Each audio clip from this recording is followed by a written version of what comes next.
News 18 की team एक बार फिर से निकल चुकी है बुलंद पथ के सफर पर।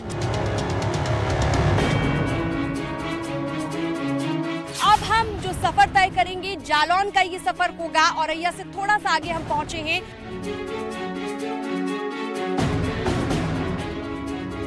इटावा से न्यूज 18 की टीम चित्रकूट की तरफ बढ़ी आगे।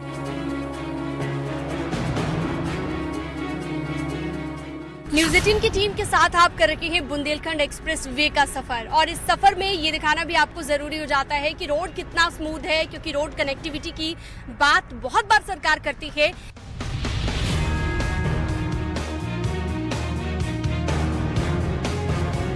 कहीं चाय हिल नहीं रही है, बिल्कुल नहीं। थोड़ा बहुत अगर शेक हो गया, लेकिन पीने की बात अगर की जाए तो हम इसको पीने की कोशिश करते हैं। मेरे ठीक पीछे आप देख सकते हैं कि ये जो पूरे चट्टाने हैं, गौरा पत्थर की।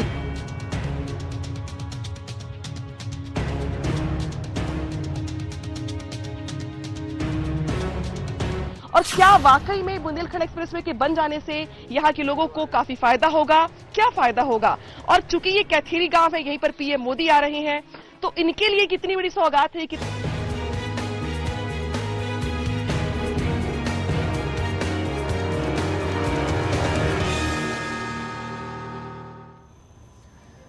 बात बुंदेलखंड एक्सप्रेसवे की करते हैं, और बहुत सी ऐसी जानकारियां इस एक्सप्रेसवे को लेकर हम अभी आपको देने वाले हैं, जिसके बारे में बुंदेलखंड के लोग बहुत कम ही जानते होंगे। एक्सप्रेसवे के साथ साथ दोनों तरफ वो कौन सी जगह है जो जिनकी अपनी एक पहचान भी है, आज हम आपको दिखाएंगे और बताएंगे कि जब रात में इस एक्सप्रेसवे से गुजरेंगे तो आपकी सुरक्षा कौन करेगा। 14 जुलाई को हमारी टीम इटावा से औरैया पहुंची थी, और आज हम जालौन, महोबा और हमीरपुर से सफर के साथ साथ उस गांव में भी आपको लिए चलेंगे जहां पर पीएम मोदी का 16 जुलाई यानी कि कल कार्यक्रम है। साथ ही ये भी दिखाएंगे कि रात में बुंदेलखंड एक्सप्रेसवे कैसे दिखता है।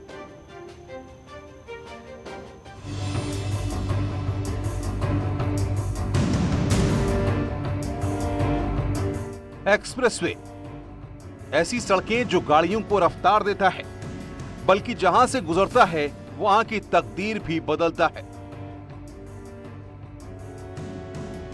हाईवे पर 80 से 100 किलोमीटर प्रति घंटे की रफ्तार होती है, लेकिन एक्सप्रेसवे पर 120 किलोमीटर प्रति घंटे की चाल से कम वक्त में अपनी मंजिल तक पहुंच सकते हैं। बुंदेलखंड को अब नई रफ्तार मिल गई है। ये यूपी का चौथा बड़ा एक्सप्रेसवे है। इटावा से चित्रकूट तक 296 किलोमीटर का ये एक्सप्रेसवे कई मायनों में खास है, और उसकी खासियत को हमारी टीम ने परखने की कोशिश की। औरैया से जब हम आगे बढ़े तो सबसे पहले एक्सप्रेसवे पर जर्क को चेक किया। हमने एक प्रयोग करके देखा कि तेज गाड़ी चलाने पर जर्क तो नहीं है।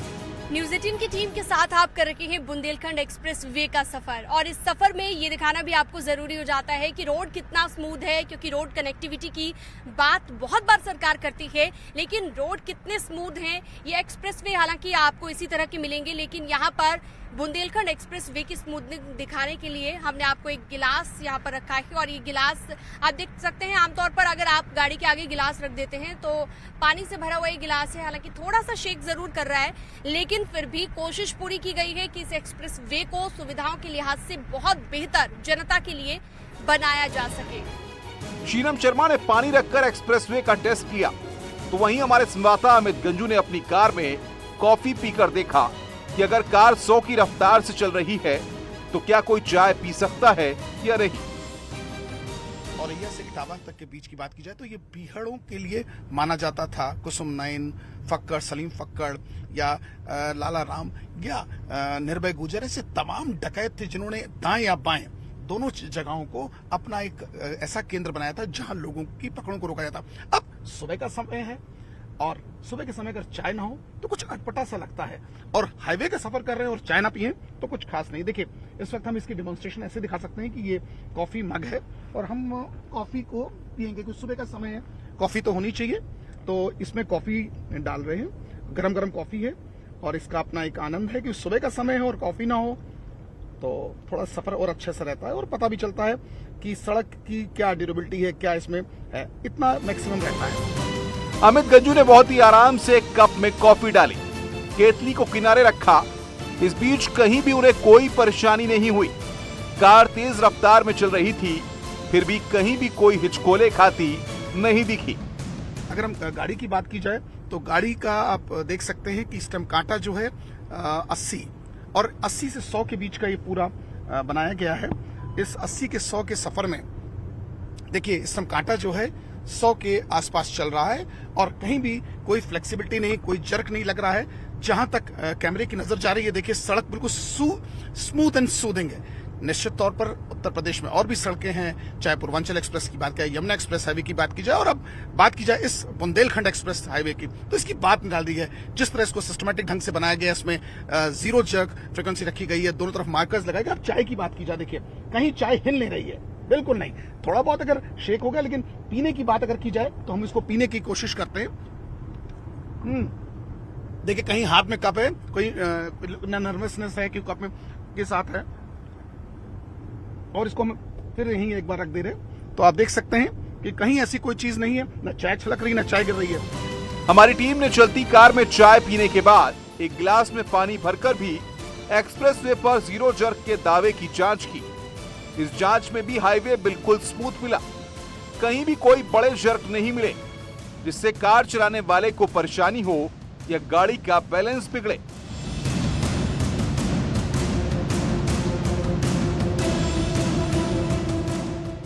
इन सब के बीच सबसे बड़ी अट्रैक्शन नाइट राइडर्स के लिए यह है कि ये डार्क आई लगाया गया है। डार्क आई डीए ये 19 किलोमीटर तक लगाया गया है, क्योंकि जहां इस वक्त हम मौजूद हैं महोबा में, यहाँ फिलहाल अभी कोई mask light, headlight, street light ऐसी कुछ नहीं लगी। इसी के दोनों तरफ वर्जन है 8 मीटर तक इसका पूरा मार है। अगर हम बात करें इस पट्टी पे जिसे अप कहते हैं, और अगर डाउन की बात करें, सामने कोई इस तरह लाइट नहीं लगाई। कैट आई जरूर लगी है, मगर इसके जो विजन है या इसकी जो रेंज है वो 8 मीटर तक, यानी लगभग 25 फुट तक ये पहुंचेगी। और लोगों तक, नाइट राइडर्स को दिक्कत ना हो उसके लिए पूरे एरोज बनाए गए हैं, क्योंकि जो आर्क आया है इस आर्क का विशेष ध्यान रखा गया है। और इन सब के बीच ये 45 डिग्री के आर्क पर भी इसको बनाया गया है, यानी जो लोग इस पर यात्रा करें उनका भी विशेष ध्यान रखा गया है। न्यूज 18 की दूसरी टीम 14 जुलाई को दिल्ली से निकली थी और 15 जुलाई की शाम बुंदेलखंड एक्सप्रेसवे से होकर चित्रकूट पहुंची। जब हम चित्रकूट में एक्सप्रेसवे की पड़ताल कर रहे थे तो उसी वक्त एसीएस सोम अवनीश अवस्थी से मुलाकात हो गई। एसीएस सोम पीएम मोदी के आने से पहले चित्रकूट में मौजूद थे। हमने एक्सप्रेसवे पर ही उनसे बात की और एक्सप्रेसवे के बारे में और जानकारी ली। 18 की टीम ने 296 से लेके 0 तक, यानी चित्रकूट तक, और चित्रकूट से लेके फिर एक बार इटावा तक, मलाई जैसी सड़क, बिना हिचकोले के सड़क, कम समय में बनी सड़क, जिसकी खुद monitoring ACS home Shri Awanish Awasthi ji ने 50 बार से ज्यादा इसका निरीक्षण किया और आज इसका फाइनल टच देखने के लिए यहाँ मौजूद है। सर, आपकी चेहरे की खुशी कुछ कह रही है। सर जी, ये पूरी सड़क जो है बुंदेलखंड एक्सप्रेसवे पूरे बुंदेलखंड का सबसे बड़ा प्रोजेक्ट है। माननीय मुख्यमंत्री जी ने इसका जो है एक विजन तैयार किया था। पहली बार जब बुंदेलखंड गए थे तब उन्होंने इसकी घोषणा की थी। आदरणीय प्रधानमंत्री जी ने इसका शिलान्यास जो है भरतकूप में, चित्रकूट में किया था 29 फरवरी 2020 को, और हमें खुशी है कि कल इसका उद्घाटन आदरणीय प्रधानमंत्री जी कर रहे हैं।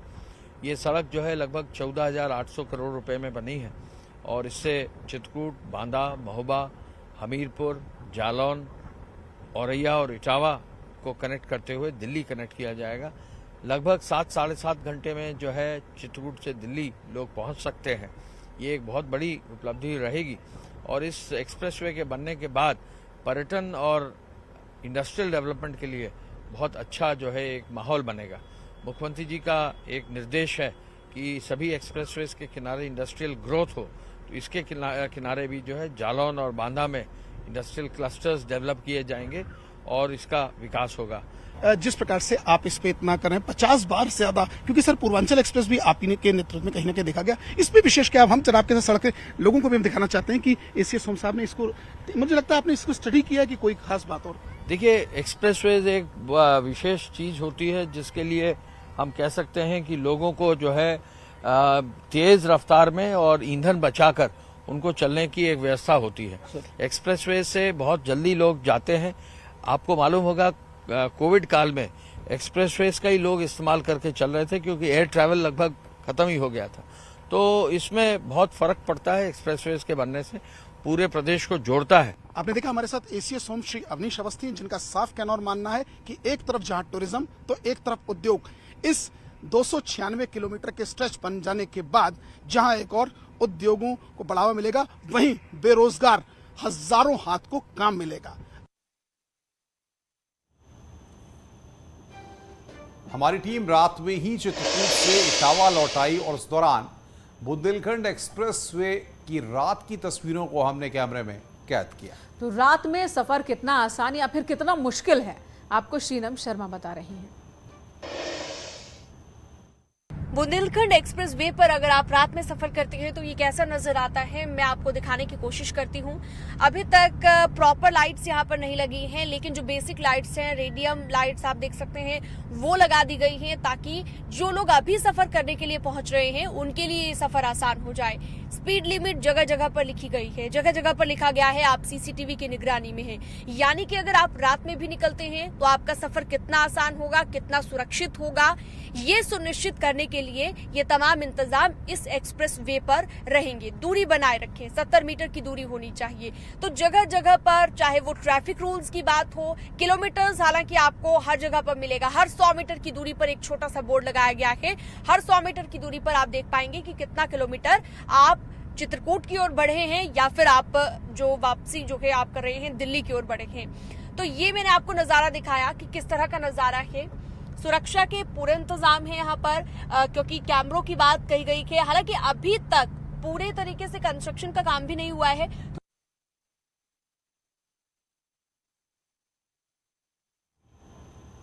और बुंदेलखंड एक्सप्रेसवे के बन जाने से इटावा लायन सफारी तक पहुंचना भी आसान हो गया है। करीब आसपास के 10 से 12 जिलों के लोगों के लिए ये किसी वरदान से कम नहीं है। ये एक्सप्रेसवे न सिर्फ पर्यटन के लिहाज से बेहतर है, बल्कि चंबल घाटी की बदनाम छवि को भी बदल देने वाला है।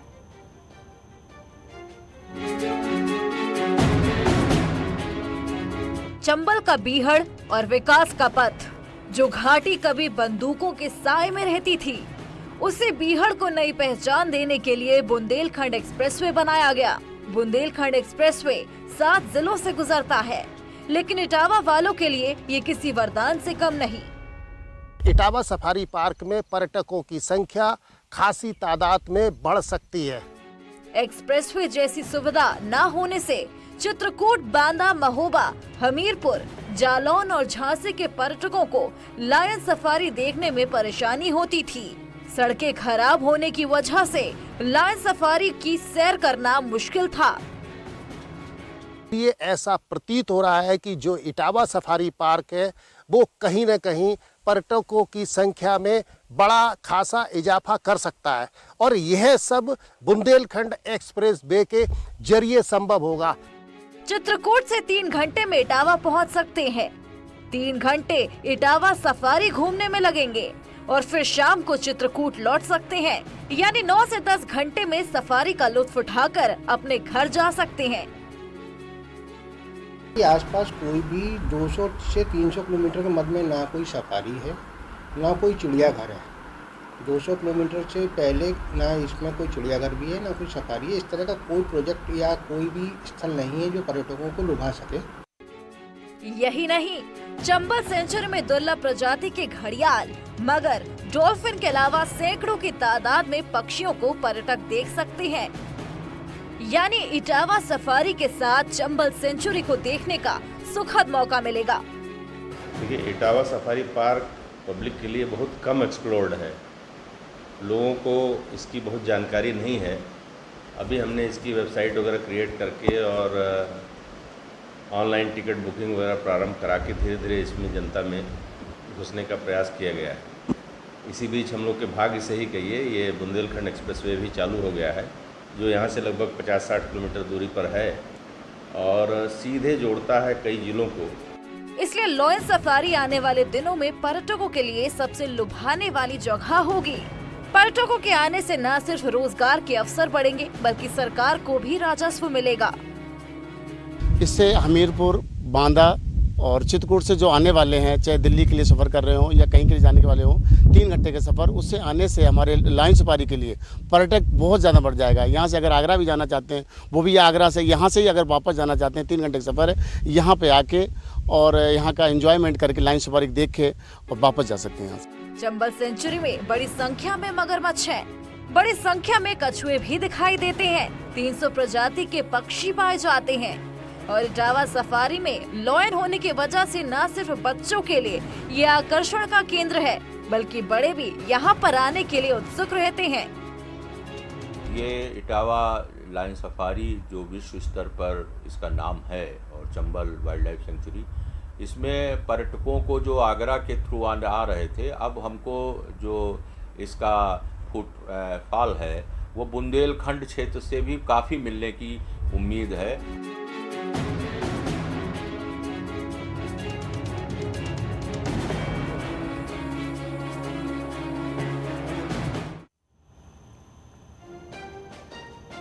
तो कल होना है उद्घाटन और एक बहुत बड़ी सौगात खासकर बुंदेलखंड क्षेत्र के लोगों के लिए। यहां रुकेंगे एक छोटे से ब्रेक के लिए। खबरों का सिलसिला लगातार जारी है।